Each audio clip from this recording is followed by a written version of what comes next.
I'm Kimberly Payne, and my handprint tells my story. The particular leukemia that I work on, BALL, is actually the poster child for cures in cancer. About 85% of those do respond to therapies that have been developed over the last 20 years. 20 years ago, if you had this disease, it was an absolute death sentence. But now 85% of those kids survive. But remember, this is the most common childhood cancer, and still for 15% of them, it is pretty much a death sentence. The grant I'm receiving from Hyundai is a scholar grant, and this grant will be used to identify potential new therapies to treat a very high-risk form of pediatric cancer. And we're particularly interested in this cancer because this cancer affects children of Hispanic and Latino ethnicity about 5-fold more often than it does other children.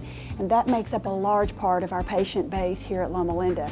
So when we make progress on this disease, it can really impact the patients that we serve here, as well as other children across the U.S. I had a cousin who actually died of BALL when he was about 3 years old. So I think all of us are aware that even though cancer is rare in children, when it hits children, it really hits us hard, because those are people who are really innocent and have so much potential ahead of them. And when their lives are lost, it takes out a lot of what our future can be.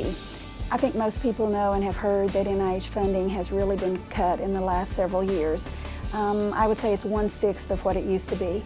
Of grants that are deemed worthy of funding, only about 1 in 20 get funded.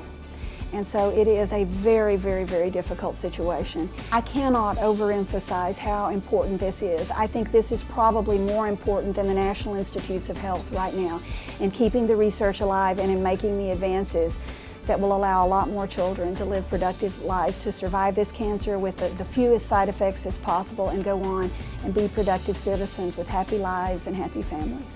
If I had one wish, it would be to end childhood cancer.